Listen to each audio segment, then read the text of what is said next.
There have been naysayers out there. There have been some skeptical people out there.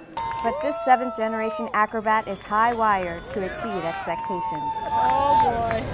He just took his first step.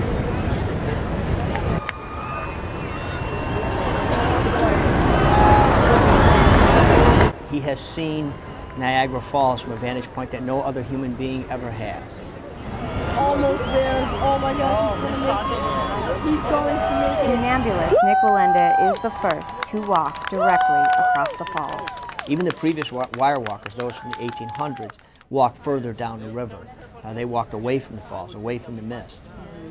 And that's what makes this walk so unique. He walked in the upper rapids and then right over the brink of the falls. We kind of lost him in the mist Right. for a few seconds. Right. I was like, where is he? And then he reappeared. I was glad he was wearing red. Yeah, it was a perfect color. Yeah, it was. It was a perfect color. World record time! He was going so quickly. I mean, and just he's so strong, and mentally and physically. It was really a beautiful thing to see. What a spectacle. What a spectacle. Balancing on that 2-inch wire, he focused on his dream and his family waiting for him on the other side of the border. Focus on that goal. You know, don't focus on the things and the distractions around you, because you'll eventually cave in. It was an overwhelming achievement to stay focused.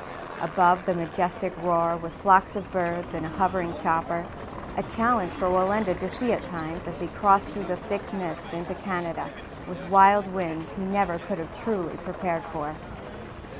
Just before he got on the wire, I said, Nick, there are 2 careers on this wire tonight, because I was so intricately tied to getting him the permission to do this. There were a lot of people were involved, but it all started in my office. Even though we hit some bumps in the road, I've always tried to remain 100% respectful of everybody involved throughout the process. The Niagara Parks Commission denied Nick Wallenda's original request to traverse over the brink of Horseshoe Falls on a tightrope. Stunting on park grounds has been illegal for over a century and carries fines of up to $10,000. My great-grandfather, Carl Wallenda, said to never give up. It was something passed on from generation to generation. I think this story is proof of that, you know, it lives in me to never give up. Presenting economic research that showed a windfall for the region, the 33-year-old managed to convince U.S. and Canadian officials to reconsider and draw up legislation that would temporarily lift the Niagara Parks Act ban on risky stunts to attract global attention and revive tourism interest.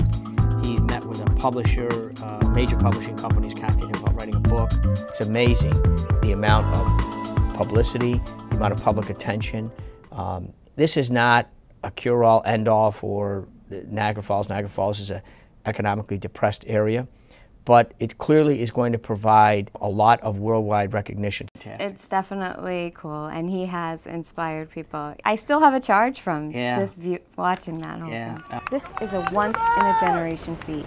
The Niagara Parks Commission ruled no more stunts for at least 20 years, preserving the historic value of some of the riskiest acts that helped to make Niagara Falls a top tourism destination. Ironically, Nick has children who will be his age in 20 years. I think there was something behind that. Nick, he sees the U.S. side as one that needs a lot of help. He wants to be a part of it if he can.